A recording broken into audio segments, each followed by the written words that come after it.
But tonight, we're going to enter into our study. And you know, if you've been with us for any length of time, at least since the beginning of the year, you know that we've been in the study of Proverbs. And tonight's going to be no different. We're going to go into Proverbs. I'm not going to get ahead of Pastor Gordon. We're going to review. We're going to do a little bit of review. The book of Proverbs, as we've been going through and looking at it, hopefully you have come to see that it's more than just a collection of wise words. It's more than that.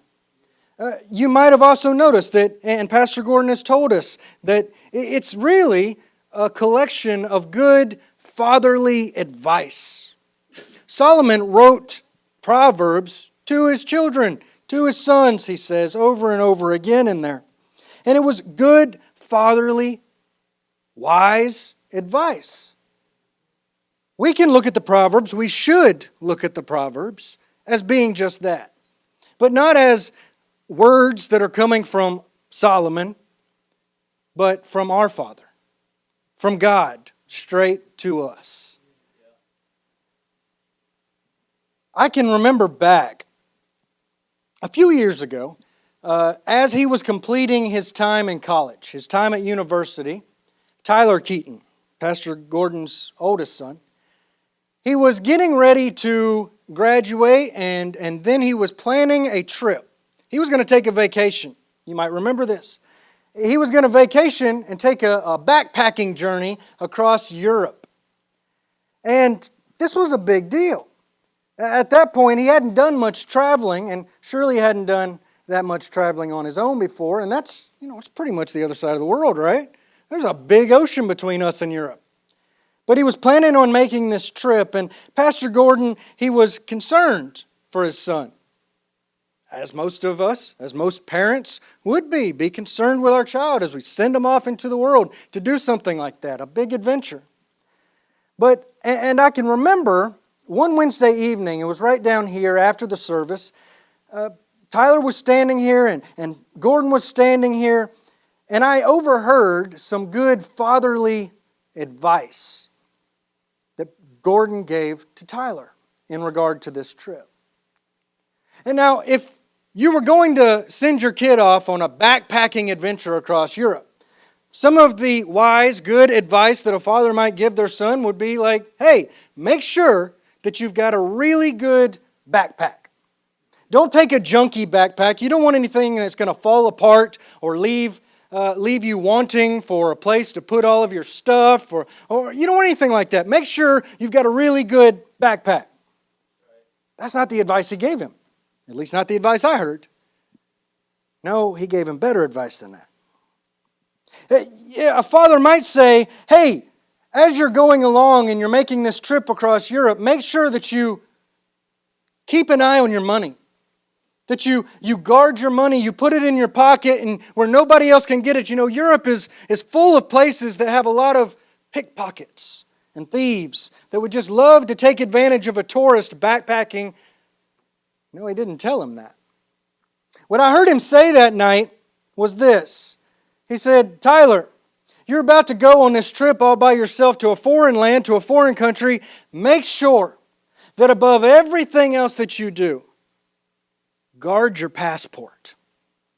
Guard your passport above all else. Take that passport, shove it deep down in your pocket, put it in your front pocket where you know where it's at all times. If that's not good enough, make sure that you can find some way to tie it to your neck. Keep it with you. Because not having a passport when you're in a different country is a bad thing. Well, years have gone by. Tyler is back. So we know that he obviously listened to this good, wise, fatherly advice to guard his passport. And this was important. This was good advice, and I'm glad that he took that advice. We need to be taking the advice of our Father as well. Throughout this past week, I've been stuck. And I'll tell you why. You might remember our last study. If you were here with Pastor Gordon, we took a look at the last few verses there in Proverbs chapter 4. And as we were going through that study, it was a great study. Do y'all remember that study? It was a good study, but I got stuck on one verse. And that one verse has been stuck with me all week long.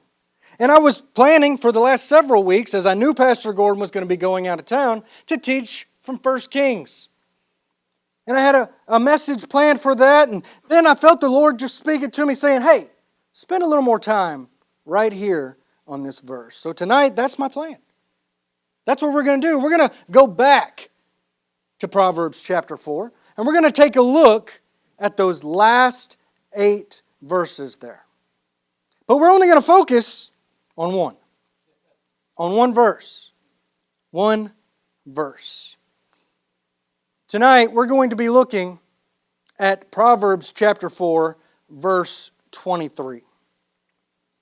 And if you remember, or if you brought your Bible with you tonight, you can see what Proverbs chapter 4, verse 23 says. It says this, keep thy heart with all diligence, for out of it are the issues of life.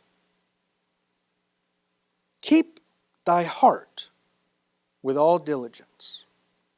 Now, as I looked at this more and more throughout this past week, again, I was stuck. These are some important words. These are some powerful words if we'll allow them to take hold of our life. If we'll heed these words, they can change our life. Keep thy heart with all diligence.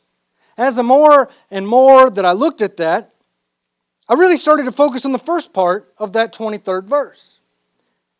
In the King James it reads, keep thy heart with all diligence. But then I started looking at other translations, other versions of the Bible, and I noticed some of them sounded a little different. And I liked the way they sounded. And in the New Living Translation, it reads like this, guard your heart above all else. Guard your heart above all else. Those are some powerful words. Those are some strong words. These are some words that should grab each and every one of us. Guard your heart. What does that mean? What does it mean when we say, or when we hear these wise words, guard your heart? Well, it means, like it says, above all else, this should be our number one priority. Nothing else should matter above this. Guard your heart. It's important. It should be our number one priority. Now, we guard things that are important, don't we? We do. We guard things that are important. I'm pretty sure, and you can correct me if I'm wrong, raise your hand if I'm wrong, no one in here stayed up all night last night guarding their trash can. I don't see any hands, so I'm right. Okay, we don't guard things like trash because they're not important to us. We guard things that are what? That are valuable. We guard things that are valuable. And some of the things that we guard, that we consider to be valuable, are what? What? Give me some examples. What was that? Cars. Yes, our cars and our homes. We lock them, and many of us set an alarm.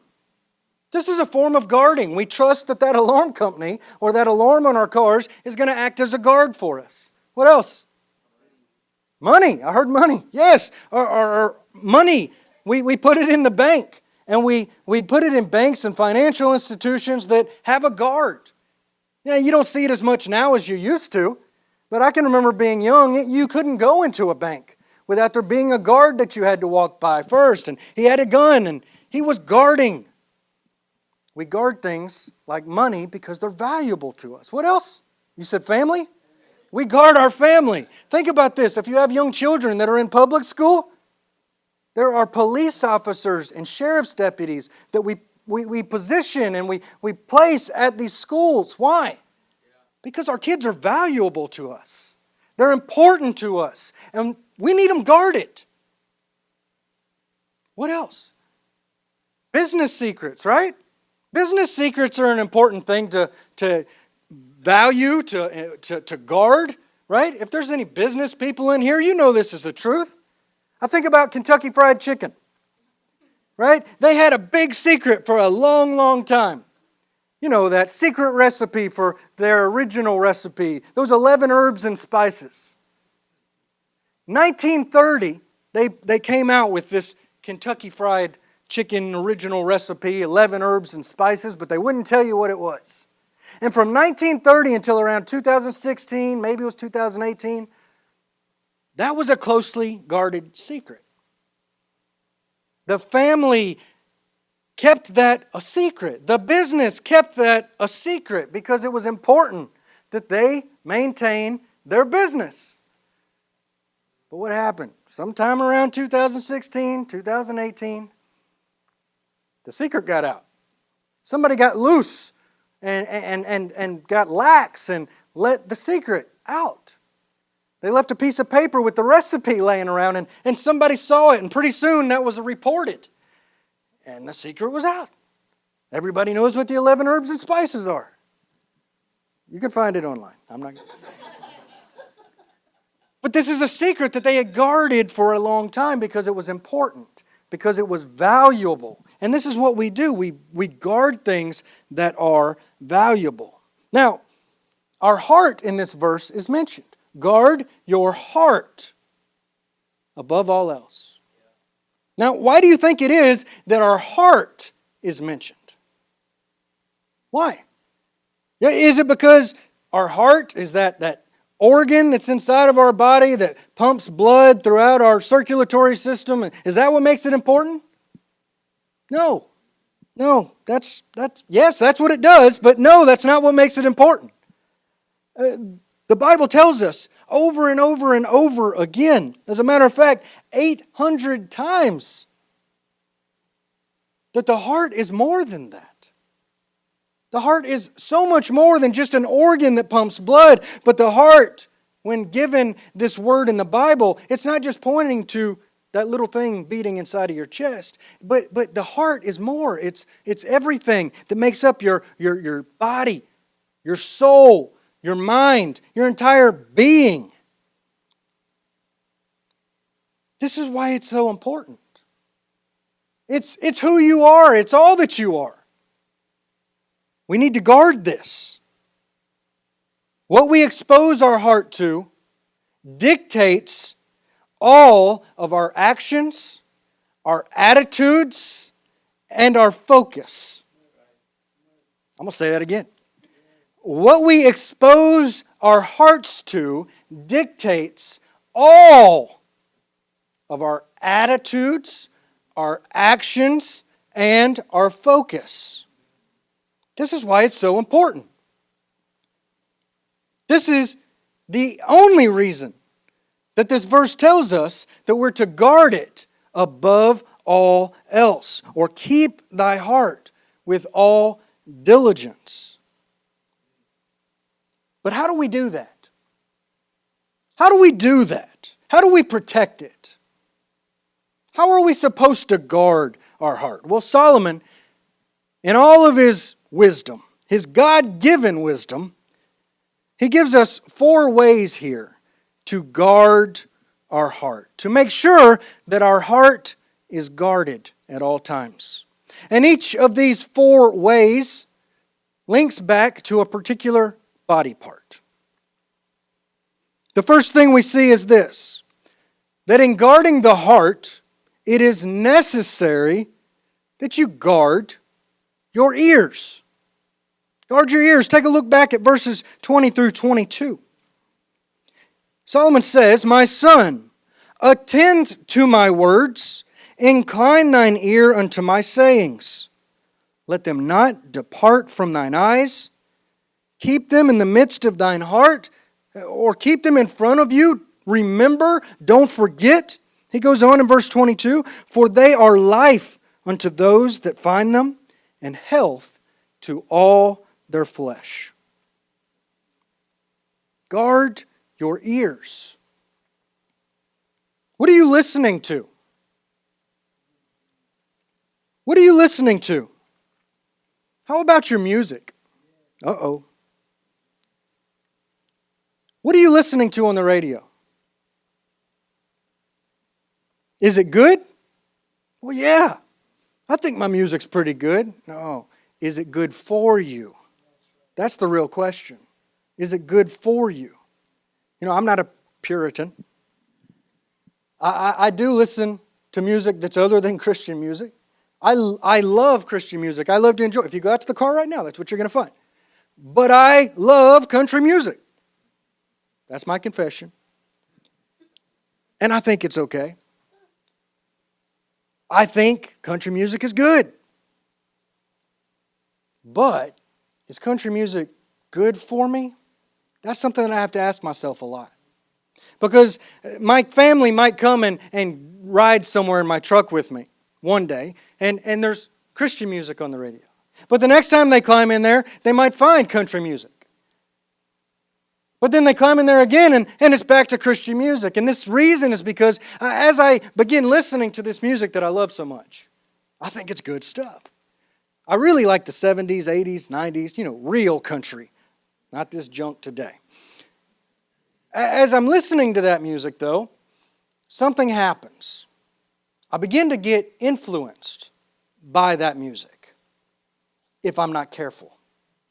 And so it's not too long after I start listening to the good country music that I realize it's not good for me. Because it's not too long before all of a sudden I might start thinking, hey, I want a beer. I want a drink. And I'm not saying that that's bad for everyone. I know it's bad for me because I know my past. And so I know that when I start thinking thoughts like this, hey, that's not a good influence on you. This music is not good for you. And I have to change the station. I have to turn the dial. So I ask, what are you listening to? What type of music are you listening to? Do you listen to a lot of news and talk radio? Pastor Gordon's been doing a lot of talk about this lately. Since the Lord convicted his heart over everything prior to the 2020 election. Do you listen to a lot of news and talk radio? I used to. I can remember back to 2008. That year in particular, I really tuned in and listened to talk radio. There was one particular talk radio show that I couldn't miss. I would not miss. I'd listen religiously to this talk show. It came on every day at my lunch hour. And I would choose to not eat lunch, but at the Jeep I was driving at the time, I would move it to the far end of the parking lot at work, and I would sit there by myself and turn up the radio as loud as I could so that I didn't miss a single word. I'm not going to give you the name of the talk show. But this talk show, it had influence on my life. As I listened to it, I noticed that this talk radio show, it made me angry. Really angry. It wasn't good for me. It was dangerous to my heart. And so I thank God that later on in 2008, that talk show host, he lost his show. He had to move to a different network and start over again, basically. But I couldn't listen to him anymore. And it was about that time that I said, you know what? I don't listen to any of this garbage anymore. Because I just stay angry. It moved into my conversations with everyone. The things that I heard talked about on this talk show. This is just another example. What are you listening to? Is it dangerous to your heart? In Ephesians, Paul talks about putting off the old man and putting on the new man. This is the principle of replacement. The principle of replacement. Replacing something that is dangerous for you for something that is healthy or beneficial. Ask yourself, what voices are you listening to? What voices are you listening to? We need to be guarding our ears, right? It's how that we guard our heart. So we need to be asking ourselves that. What voices are we listening to? Maybe you need to replace your music. Maybe you need to replace your podcast. Maybe you need to replace your news source. Maybe you need to get away from a certain group of friends. Maybe you surround yourself with a group of friends who seem to only gather together to spread gossip and tell lies or spread discouragement. Maybe you need to get away from those people. What voices are you listening to? What is it that you personally recognize as something that you need to guard your heart against? Consider that tonight. Is it discouragement? Is it disappointment? Is it a certain sin? Is it certain people? What are you listening to? We're told that we are always under attack from the enemy. That he is always trying to come and attack our hearts. We're told that.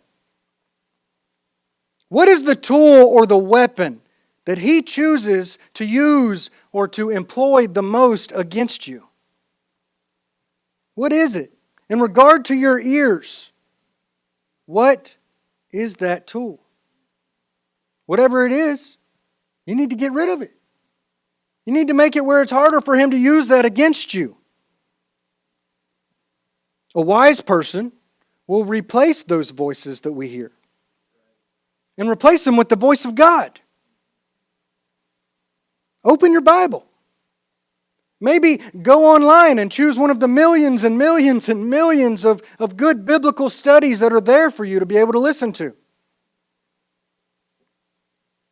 Let God speak life to you rather than all that other garbage. Guard your ears in order to guard your heart. What else? Well, the second thing we see is that in having a guarded heart, you need to what? You need to guard your mouth. Take a look at verse 24. It says, "Put away from thee a froward mouth, and perverse lips put far from thee." Guard your mouth. What are you saying? You know, there's a reason that our society historically, not so much as of late, but historically, we've talked about backbiting and gossip and profane, vulgar language, and we've talked about those things and we've called it trash talk. The reason is because that's exactly what it is. It's trash. We can't let that stuff leave our mouths. Guard what you say. In Matthew chapter 12, Jesus tells us that whatever is in your heart determines that which comes out of your mouth. One of the first things that I myself noticed after receiving Christ and allowing Him to finally take hold and be the Lord of my life was that my language began to change. I didn't know that by becoming a real Christian, you got a new language. But you do. As the Lord begins to change you. I used to argue with people. I would stand toe-to-toe with people and say, this is never going to change about me. My mouth is just what it is. Every other word was something that would be bleeped or blanked out of a TV show or a movie. And that's just the way it was. But as time went by, I noticed I wasn't having to be blinked or bleeped or blanked out so much. Those words didn't come up in my conversations anymore. And now, not only do they not come out of my mouth, but it hurts me when I hear it come out of other people's mouth. This is the way it's supposed to be. But this wasn't anything that I did. This was Jesus. This was all Him, and so I can only give Him all the glory for it. Psalm 34, verse 13, tells us, "Keep your tongue from evil and your lips from telling lies." Proverbs chapter 6, we haven't got there in our study just yet, but we will very soon. And there, we're given a list of 7 things that God Himself absolutely hates. 7 things. And it's not a surprise to me that of those 7 things, 3 of them involve the mouth, involve the tongue. There is a real connection between what comes out of our heart and what comes out of our mouth. And it's this reason that should make us want and desire to guard our mouth. So guard your mouth. How do we do that? Well, I think it is absolutely necessary in attempting to guard our mouth. I think it is absolutely necessary to allow 2 things to take hold of our life. And those are grace and growth. Grace and growth. We absolutely need the grace of God in our life to be that shepherding force that drives us away from saying evil things. We absolutely need that. But growth involves participation. Growth involves participation. We need to allow ourselves to grow in grace, and we need to allow ourselves to grow in our walk with Him, with Jesus, with our Father. Now, if we will do that, then pretty soon, like I said, we won't want to say the wrong things. We will only want to speak the right words. That is how we guard our mouth. And in doing so, guard our heart. Grace and growth. Now, the third thing we see is this. In having a guarded heart, we need to guard our eyes. Guard your eyes. Take a look at verse 25. It says, "Let thine eyes look right on, and let thine eyelids look straight before thee." What are you looking at? What are you looking at? Solomon tells us here, let your eyes look straight ahead. Don't get distracted. Don't look at things that you shouldn't. Let your eyes look straight ahead. It's the idea of a horse with blinders on. Now, when I was 16, 17 years old, I worked on a ranch. And there on that ranch, I worked for a horse trainer. And from time to time, we would get in a horse that was there for training that was really rebellious. He didn't want to do the things that the trainer had for him. He didn't want to do the things he was supposed to do. So the trainer would be forced to put blinders on this horse, because everything that came by would tend to distract that rebellious horse from what it should be doing. And that's the idea that we have here. Putting blinders on so that we don't allow ourselves to give way to distraction. That we maintain our focus. We need to set blinders on our own eyes, like a horse. We need to train our eyes. Hebrews tells us to fix our eyes, where? On Jesus. We need to fix our eyes on Jesus. Now this takes us back to that principle of replacement, doesn't it? We need to perhaps replace some things that we're looking at. We need to change some things we're looking at and replace it with something better. Right? Maybe we need to be looking into His Word a bit more. Maybe we need to find something more wholesome to watch on the television, rather than taking a glance, looking at that romance novel, or that magazine, or that website, or whatever it might be. Maybe even that Netflix movie. And I love Netflix movies. But so often my family's having to say, hey, you think you should be watching this? We need to open our ears and listen to the accountability that surrounds us, to those people that are trying to help us. Help us to guard our eyes and maybe choose better things. Maybe, though, it's not something that we would consider to be bad that has you distracted. Maybe it's not. Maybe it's not something bad that you're focused on, but perhaps it's something that distracts you from something or those things that could be better for you, that you could be better for spending your time doing. I fall into this trap as well. I constantly, it's a joke in my house actually, that I spend more time on my cell phone going through the Facebook Marketplace, that online classified ads thing, than I do just about anything else. I can spend hours upon hours upon hours just scrolling through, looking at what everybody's got to sell. And I'm not really trying to buy anything. But my family can't get me to go to a store and do any shopping, but yet I'll sit there for hour upon hour just scrolling through the marketplace. It's not bad, but there's better things that I could be doing. Maybe that something better could be reading more of my Bible.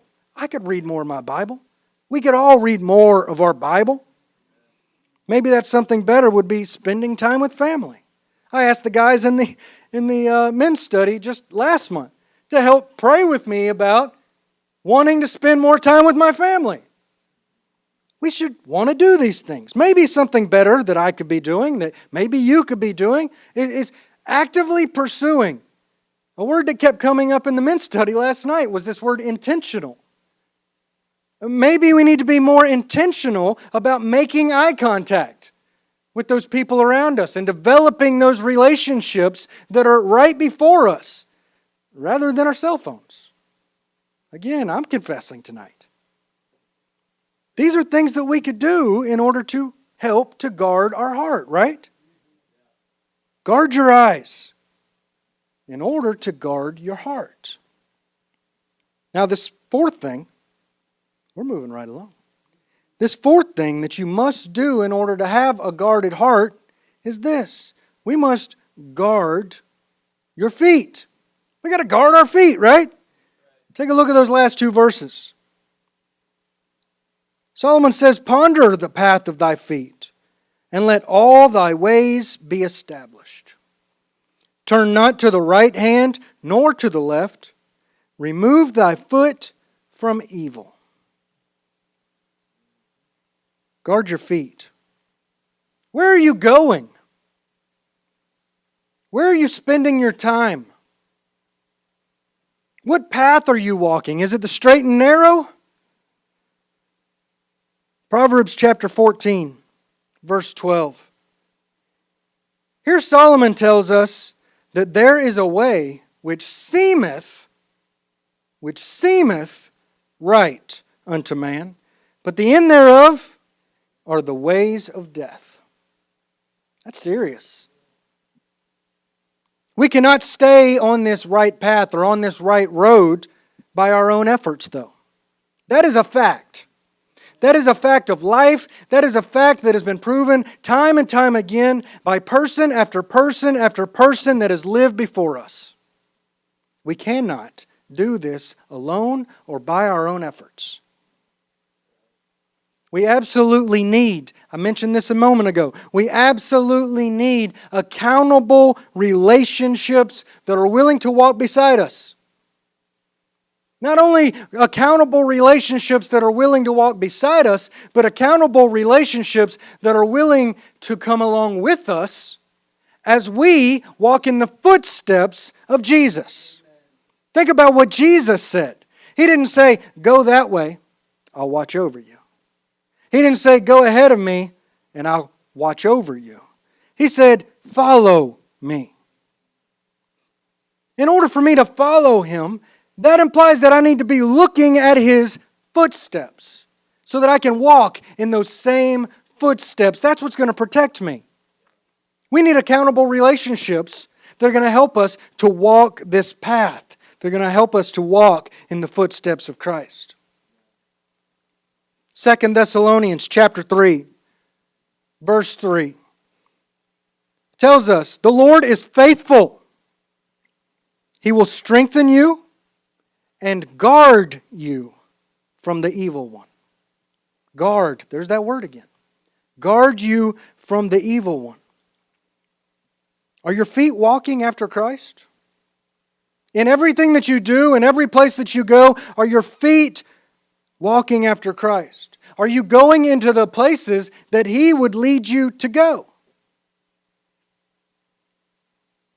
He cannot guard your feet and keep you from evil if you are not following Him. He can't do it.